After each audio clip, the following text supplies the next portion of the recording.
العلم هو النور الهادي والمفتاح لكل الخير من يرد الله به خيرا. الرحمن الرحيم. الحمد لله رب العالمين والصلاة والسلام على سيد الأنبياء والمرسلين محمد وآله وصحبه أجمعين. أما بعد. محبان حبیب کبریا، طالبان علوم نبوت، سیرت و خاتم النبیین صلی اللہ علیہ وسلم کا یہ 63واں سبق ہے، جس میں ہم فتح مکہ کے مزید کچھ حالات پڑھنے اور سمجھنے کی کوشش کریں گے۔ نبی کریم صلی اللہ علیہ وآلہ وسلم مکۃ المکرمہ میں کس طرح داخل ہوئے اور داخل ہونے کے بعد پھر آپ نے کیا کیا، اہل مکہ کے ساتھ کیا سلوک اور برتاؤ کیا، یہ ساری تفصیلات ذکر کی جا رہی ہیں۔ دخول خاشع متواضع لا دخول فاتح متعال، ایک عاجزی اور تواضع کرنے والے کا داخل ہونا، نہ کہ گھمنڈ کرنے والے فاتح کا داخل ہونا۔ تو آپ صلی اللہ علیہ وسلم جب مکہ میں داخل ہوئے تو بہت عاجزی اور تواضع کے ساتھ داخل ہوئے، جس طرح کوئی متکبر فاتح بادشاہ کہیں داخل ہوتا ہے، اس طرح آپ داخل نہیں ہوئے۔ خاشع باب فتح سے اس میں فاعل ہے، عاجزی کرنے والا۔ متواضع تواضع سے اس میں فاعل ہے۔ متعال اس میں فاعل کا صیغہ ہے باب تفاعل سے، تعالی یتعالی تعالیا، بڑا بننا، تکبر کرنا۔ ودخل رسول اللہ صلی اللہ علیہ وسلم مکہ وهو واضع رأسه تواضعا للہ حين رأى ما اکرمہ اللہ به من الفتح۔ رسول اللہ صلی اللہ علیہ وسلم مکہ میں داخل ہوئے تو اللہ کی خاطر مارے تواضع کے آپ اپنا سر جھکائے ہوئے تھے۔ جب آپ نے دیکھا کہ اللہ رب العزت نے فتح کے ذریعے آپ کا اکرام فرمایا ہے، آپ کو عزت دی ہے، تو یہ آپ علیہ السلام کے سچے نبی ہونے کی ایک واضح دلیل ہے۔ حین رأى ما اکرمہ اللہ بہ من الفتح، جب آپ نے اس فتح مندی کو، اس کامیابی اور نصرت کو دیکھا جس سے اللہ نے آپ کو نوازا۔ حتی ان ذقنہ لیکاد یمس واسطۃ الرحل، یہاں تک کہ آپ کی ٹھوڑی مبارک پالان کے اگلے حصے سے مس کر رہی تھی۔ اتنا زیادہ آپ صلی اللہ علیہ وسلم نے اپنا سر مبارک جھکایا ہوا تھا کہ پالان کا جو حصہ ہوتا ہے اس سے آپ کی ٹھوڑی مس کر رہی تھی، ٹچ ہو رہی تھی۔ ذقن کی جمع ذقان، ٹھوڑی۔ واسطۃ الرحل، رحل کی جمع رحال، پالان، کجاوا، اور واسطہ اس کا اگلا حصہ۔ ودخل وهو يقرأ سورة الفتح، آپ صلی اللہ علیہ وسلم سورہ فتح پڑھتے ہوئے داخل ہوئے۔ ورفع في دخول مکہ فاتحا كل شعار من شعائر العدل والمساوات والتواضع والخشوع، آپ صلی اللہ علیہ وسلم نے فاتح بن کے مکہ میں داخل ہوتے وقت عدل و انصاف، تواضع اور عاجزی کے علامات میں سے ہر علامت کو بلند کیا۔ شعار کی جمع اشعرہ اور شعارات، علامت، امتیازی نشان، کوئی خاص نشان، اس کو شعار سے تعبیر کیا جاتا ہے۔ جیسے الشعار التجاری، ٹریڈ مارک، الشعارات المزیفہ، کھوکھلے نعرے۔ تو کسی بھی قوم کا کسی بھی ملک کا جو علامتی اور امتیازی نشان ہو اس کو شعار سے تعبیر کیا جاتا ہے۔ تو عدل و مساوات، تواضع اور عاجزی کے علامتوں میں سے ہر علامت کو آپ نے بلند کیا۔ آگے اس کی کچھ مثالیں پیش کر رہے ہیں۔ فاردف اسامۃ بن زید وهو ابن مولا رسول اللہ صلی اللہ علیہ وسلم، آپ نے اپنے پیچھے اسامہ بن زید کو بٹھایا جو کہ آپ کے آزاد کردہ غلام کے بیٹے تھے۔ تو حضرت زید کے بیٹے اسامہ کو اپنے پیچھے سواری پر بٹھایا۔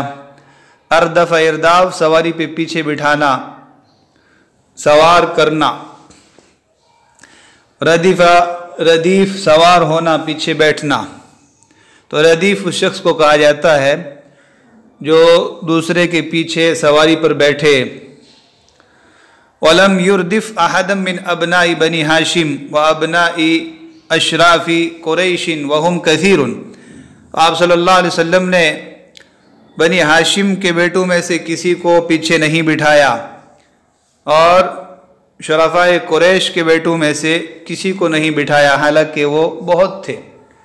تو یہ آپ صلی اللہ علیہ وسلم نے عدل و مساوات کا علم بلند کرنے کے لیے اور اس کے نشان کو بلند کرنے کے لیے ایسا کیا کہ لوگ دیکھ لیں کہ غلام اور آزاد کے مابین کوئی فرق نہیں ہے، چھوٹے بڑے برابر ہیں۔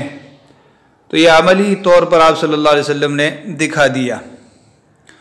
وَكَانَ ذَلِكَ صُبْحَ يَوْمِ الْجُمُعَةِ لِعِشْرِينَ لَيْلَةً خَلَتْ مِنْ رَمَضَانَ سَنَةَ 8 مِنَ الْحِجْرَةِ، اور یہ بروز جمعہ 20 رمضان کی صبح کی بات ہے، ہجرت کے 8ویں سال۔ تو 10 رمضان کو آپ مدینہ سے روانہ ہوئے تھے، 20 رمضان جمعہ کے دن صبح کے وقت مکہ میں اس طریقے سے آپ علیہ السلام داخل ہوئے۔ لعشرین لیلۃ خلت، یہ ایک تعبیر ہے، 20 راتیں گزر گئی یعنی 20 تاریخ ہو گئی۔ لعشر لیال بقیت، 10 راتیں باقی رہ گئی یعنی 20 تاریخ ہو گئی۔ تو یوں تعبیر استعمال کی جاتی ہے، تاریخ اس طرح بتلائی جاتی ہے خلط اور بقیت کے ذریعے۔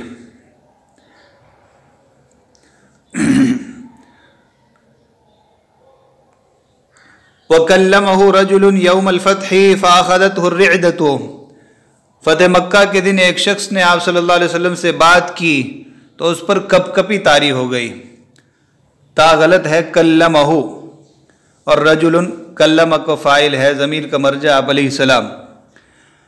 رعدہ کپ کپی، لرزہ تھر تھراہٹ، ارتعادہ کانپنا تھر تھرانا۔ تو بہترین تعبیر ہے آخذت الرعدہ، کپ کپی طاری ہو جانا، تھر تھراہٹ طاری ہونا، لرزہ طاری ہو جانا۔ تو آپ صلی اللہ علیہ وسلم کے سامنے آپ سے بات کر رہا تھا تو ہمارے روب کے اس پر کپ کپی طاری ہو گئی۔ فقال ہون علیک فانما لست بملک، تو آپ صلی اللہ علیہ وسلم نے فرمایا جمع خاطر رکھو، میں کوئی بادشاہ نہیں ہوں۔ وانما انا ابن امرأة من قریش تأکل القدید، میں تو قریش کی ایک عورت کا بیٹا ہوں جو سوکھا گوشت کھاتی تھی۔ یہ بھی آپ صلی اللہ علیہ وسلم کی تواضع اور عاجزی کو بتلا رہی ہے کہ آپ نے فرمایا کہ جمع خاطر رکھو، ڈرو مت۔ ہون علیہ کی تعبیر پہلے بھی گزری، ڈرو مت، خوف مت کرو، جمع خاطر رکھو۔ فإنی لست بملک، میں بادشاہ نہیں ہوں۔ وإنما أنا ابن امرأة من قریش، میں قریش کی ایک عورت کا بیٹا ہوں۔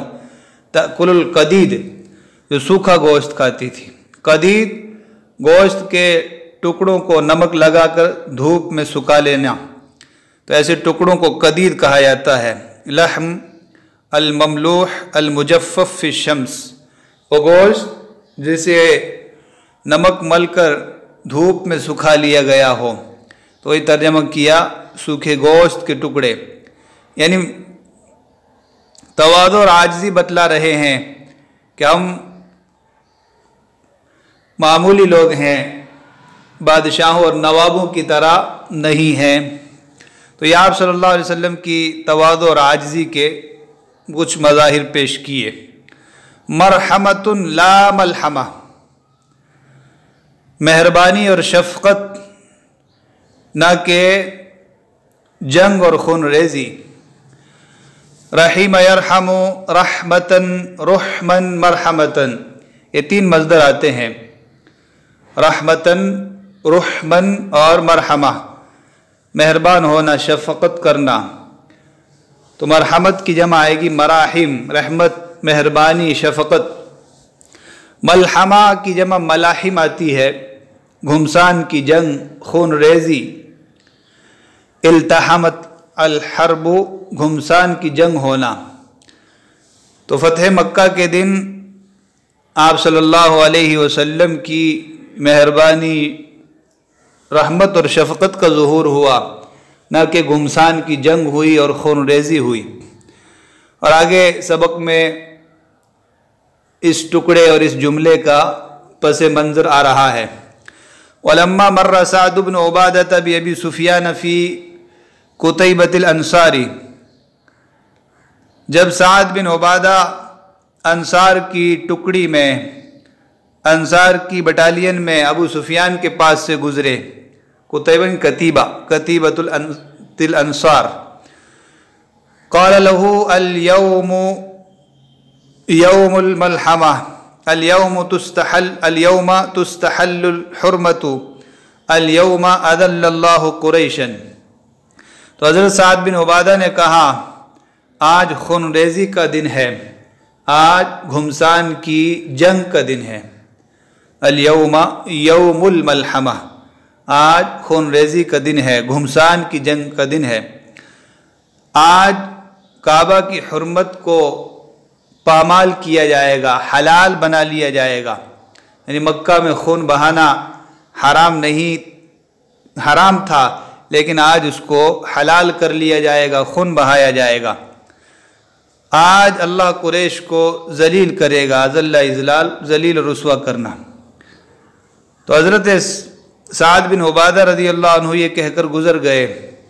فلما حاذاہ رسول اللہ صلی اللہ علیہ وسلم فی کتیبتہ شکا الیہ ذاک ابو سفیان، جب رسول اللہ صلی اللہ علیہ وسلم اپنی ٹکڑی میں ابو سفیان کے برابر آئے، اس کے مقابل میں آئے، تو ابو سفیان نے سعد بن عبادہ کی آپ سے شکایت کی۔ حاذا یحاذی، محاذات، برابر میں آنا، مقابل ہونا۔ شکا الیہ ذاک ابو سفیان، ابو سفیان شکا کا فاعل ہے اور ذاکا کا مرجع مشار الیہ سعد بن عبادہ۔ تو سعد بن عبادہ کی اس بات کی شکایت کی۔ قال یا رسول اللہ الم تسمع ما قال سعد، اے اللہ کے رسول آپ نے سنا نہیں سعد نے کیا کہا؟ قال وما قال، آپ نے فرمایا کیا کہا؟ قال کذا وکذا، کہا ایسا ایسا کہا، پوری بات بتائی۔ فاستنکر رسول اللہ صلی اللہ علیہ وسلم مقالۃ سعد، تو رسول اللہ صلی اللہ علیہ وسلم نے سعد کی بات کو ناپسند کیا۔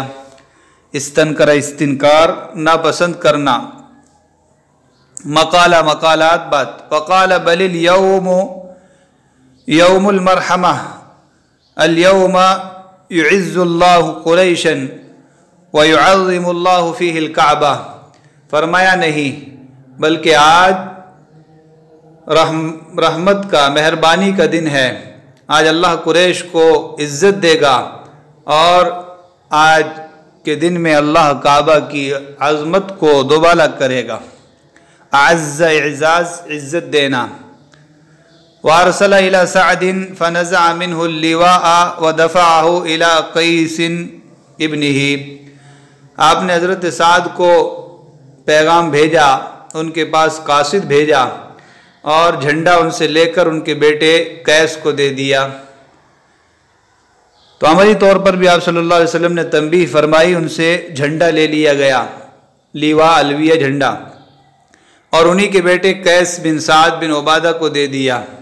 ورأى أن اللواء لم يخرج عن سعد إذ صار إلى ابنه، اس لیے کہ آپ نے یہ خیال رکھا کہ جھنڈا سعد کے پاس سے نکلنے نہ پائے کہ انہی کے بیٹے کو ملا ہے، تو اس طریقے سے آپ نے ان کو تنبیہ بھی فرما دی اور ان کو زیادہ پشیمانی سے بچا بھی لیا۔ مناوشات قلیلۃ، معمولی جھڑپیں، ناوشا یناوش بارہا گزرا ہے، جھڑپیں، ٹکراؤ۔ وکانت مناوشۃ قلیلۃ بین صفوان بن امیہ وعکرمۃ بن ابی جہل وسہیل بن عمرو وبین اصحاب خالد بن الولید، اور صفوان بن امیہ، اکرمہ بن ابی جہل اور سہیل بن عمرو اور خالد بن ولید کے ساتھیوں کے درمیان کچھ معمولی جھڑپیں ہوئی۔ آگے آپ کو بتلایا جائے گا کہ آپ صلی اللہ علیہ وسلم نے مکہ کے قریب پہنچ کر ایک مقام پر اپنی فوج کی تقسیم کی کہ کچھ اوپر کی جانب سے داخل ہوں، کچھ نیچے کی جانب سے،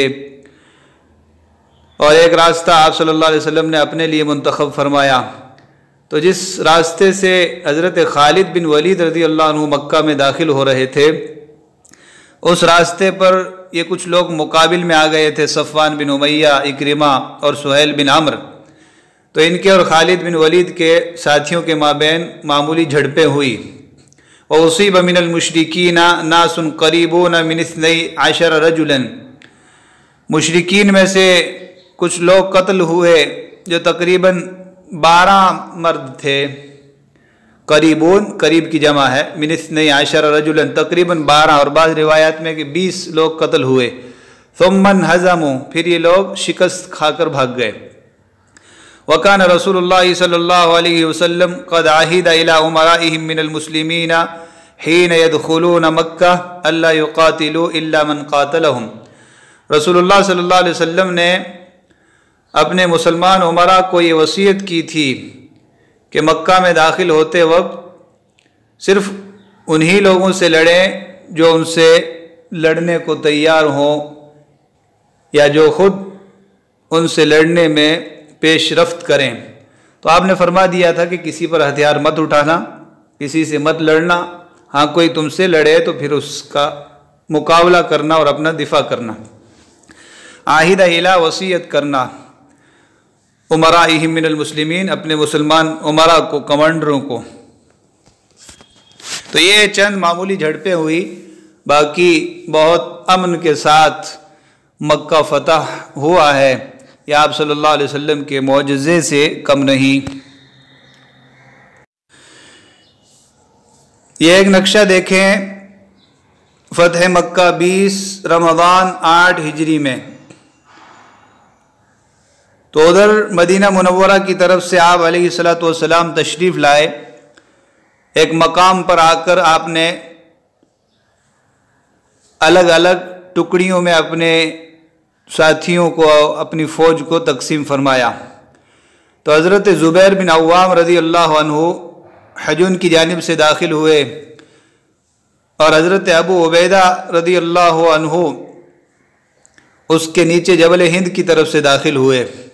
آپ علیہ الصلوۃ والسلام مزید کچھ نیچے قدا کے اوپر سے داخل ہوئے، اور پھر سیدہ خدیجۃ الکبریٰ رضی اللہ عنہا کی قبر مبارک کے پاس آئے، اور حضرت قیس بن سعد بن عبادہ آ رہے تھے، ان سے جھنڈا لے کر قیس کو دیا۔ تو حضرت قیس بن عبادہ مزید نیچے کی جانب سے داخل ہوئے، اور حضرت خالد بن ولید یہ بالکل مکہ سے باہر اسفل مکہ سے ہوتے ہوئے خندمہ سے آئے۔ تو اس طرح الگ الگ راستے تھے۔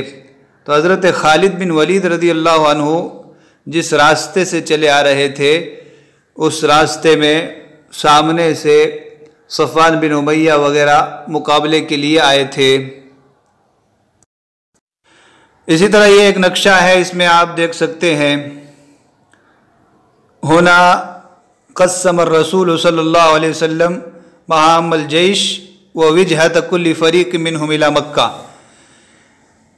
تو ایک مقام پر آپ صلی اللہ علیہ وسلم نے مر زہران سے قریب یہ تقسیم فرمائی، اور رتل النبی صلی اللہ علیہ وسلم یہاں 1 2 3 نمبر سے واضح کیا گیا ہے۔ تو رتل بھی فوج کی ٹکڑی کو کہا جاتا ہے۔ تو تقریباً 5 حصوں میں تقسیم کیا۔ تو 1 نمبر پر آپ صلی اللہ علیہ وسلم کی ٹکڑی تھی، آپ کے ساتھ فوج کا دستہ تھا جس میں مہاجرین اور انصار تھے۔ دوسرے نمبر پر حضرت خالد بن ولید رضی اللہ عنہ جو نیچے کی جانب سے اسفل مکہ سے آئے۔ تیسرے قیس بن سعد بن عبادہ رضی اللہ عنہ،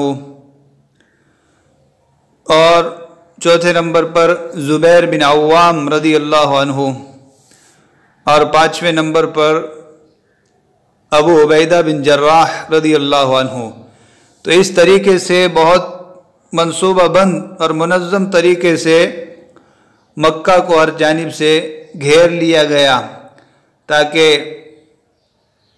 خون ریزی وغیرہ سے، قتل عام سے بچ کر صلح حاصل ہو۔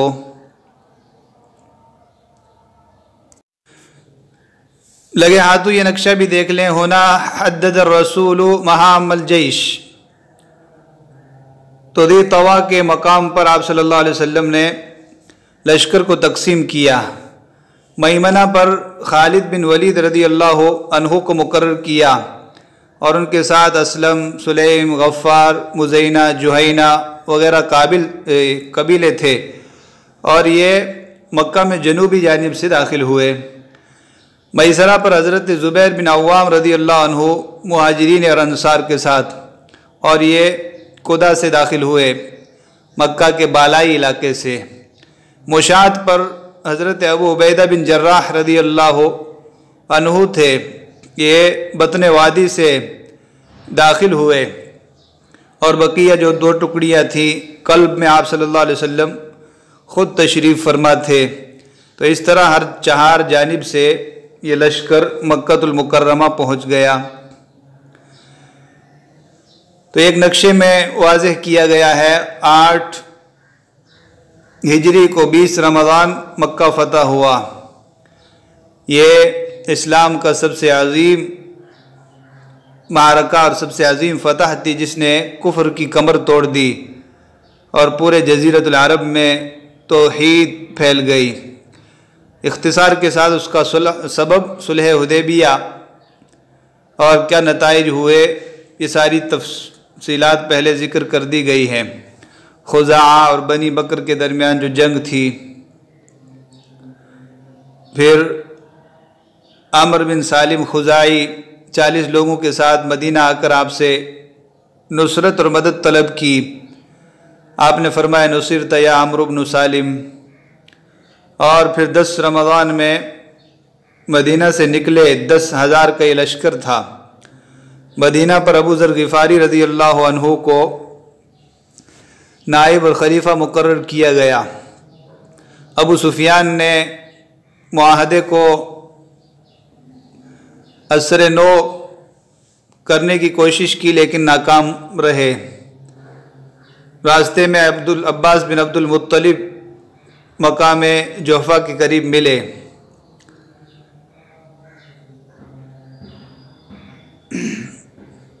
باقی جو کچھ کاروائیاں ہوئی وہ ساری چیزیں بیان کر رہے ہیں۔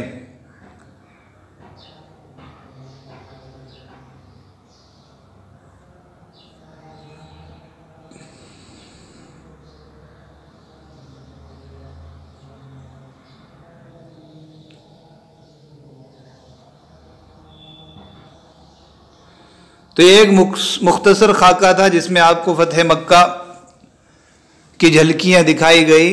مزید سبق میں دیکھیے، تطہیر الحرم من الاوثان والاصنام، حرم کی تطہیر بتوں سے اور صنموں سے۔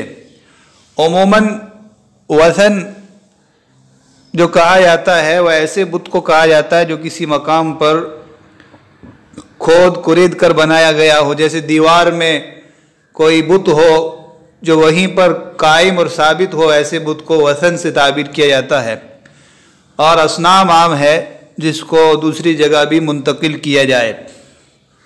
تو کعبہ کی دیواروں میں بھی ان لوگوں نے نقشے اور بت بنا رکھے تھے، تو ان دیواروں سے بھی کھود کرید کر صاف کیا گیا، اور کعبے کے اندر جو بت رکھے ہوئے تھے ان کو بھی اٹھا کر پھینکوایا گیا۔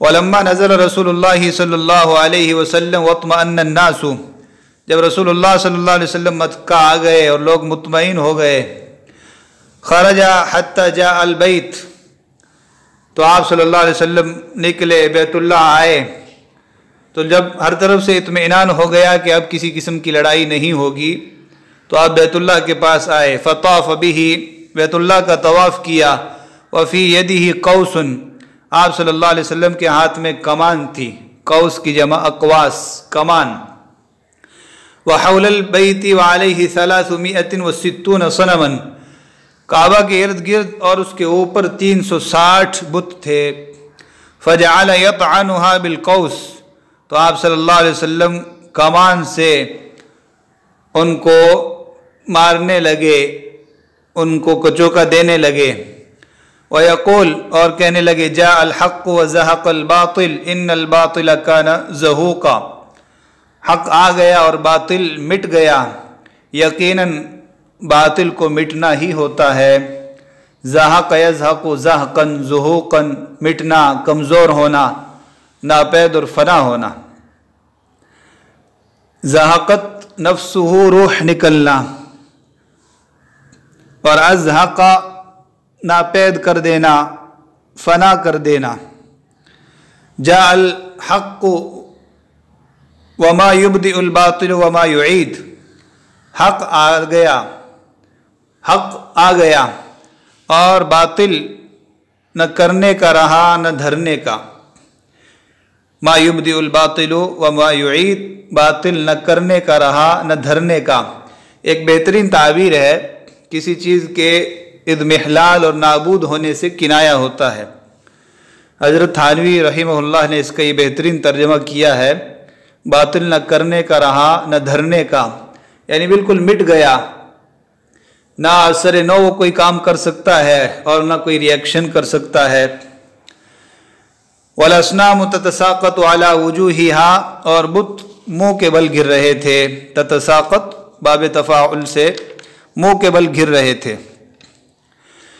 یہ جو تعبیر ہے ما یبدئ الباطل وما یعید، تو ابدا یبدی ابدا، آغاز کرنا، اعاد یعید اعادتاً، لوٹانا، تو جو چیز موجود ہوتی ہے اس کے کچھ نہ کچھ آثار ہوتے ہیں، یا تو ابتداءً اور یا اعادتاً، لیکن جو سرے سے مٹ جائے، جس کے آثار ختم ہو جائیں، تو اس کے لیے کہا جاتا ہے ما یبدئ وما یعید، یعنی لم یکن لہ ابداء ولا اعادہ، اس کا نہ آغاز ہے اور نہ اعادہ ہے۔ مثلا کوئی بات کرتا ہے، یا تو شروع میں بات کرتا ہے ارتجالاً، اور اگر شروع میں بات نہ کرے تو دوسرے کے کلام کے جواب میں بات کرتا ہے، لیکن اگر بالکل کوئی خاموش ہو، لا جواب ہو، تو کہا جاتا ہے ما ابدأ وما اعاد، ما یبدئ وما یعید، ما یتکلم ببادئۃ ولا عائدۃ، نہ شروع میں کوئی بات کہی اور نہ کوئی جواب دیا۔ اسی طرح کسی مضمون کو اگر بہت تفصیل سے بیان کیا ہو، شروع میں اس کو بیان کیا، پھر اس پر ہونے والے اعتراضات، جوابات در جوابات دیے، تو کہا جاتا ہے اعاد و ابدا۔ جیسے ابدا القرآن یوم القیامت و اعاد، قیامت کے دن کے بارے میں قرآن کریم نے بہت تفصیل سے بات کی ہے، قیامت کو واضح کیا، مشرکین اور بعض کے منکرین کی جانب سے ہونے والے اعتراضات کا جواب دیا، تو بہت بہترین تعبیر ہے، نفی کے لیے بھی استعمال ہوتی ہے اور اس بات کے لیے بھی، اور نفی اور اس بات میں یہ دونوں لفظ ساتھ میں آئیں گے۔ جیسے کہا جاتا ہے ابدا فیہ القول و اعادہ، اس میں خوب خوب گفتگو کی، یہ اس بات ہو گیا۔ ما ابدا فیہ القول وما اعادہ، اس میں کچھ بھی بات نہیں کی، وہ سرے سے کچھ بھی بات نہیں کر پایا، تو بہت بہترین قرآنی تعبیر ہے۔ حضرت تھانوی رحمہ اللہ کا ترجمہ ہم نے کیا ما یبدی الباطل و ما یعید، باطل نہ کرنے کا رہا نہ دھرنے کا۔ ورعا فی الکعبۃ الصور والتماثیل فامر بالصور وبالتماثیل فکسرت، تو آپ صلی اللہ علیہ وسلم نے کعبہ میں تصویریں اور مجسمے دیکھے تو آپ نے حکم دیا تصویروں اور مجسموں کے توڑنے کا، فکسرت تو توڑ دیے گئے۔ تمثال کی جمع تماثیل مجسمہ، صورت ان کی جمع صور تصویریں، کسرت توڑ دیے گئے، متعدی ہے، کسرہ توڑنا، اس کا مطابع ان کسرہ ہے۔ تو یہ فتح مکہ کی کچھ تفصیل تھی، مزید کچھ تفصیل باقی ہے۔ وصلی اللہ وسلم علی نبینا محمد وعلی آلہ وصحبہ اجمعین۔ السلام عليكم، لا تنسوا الاعجاب بالفيديو والاشتراك في القناة تشجيعا لنا لنستمر بنشر المزيد إن شاء الله.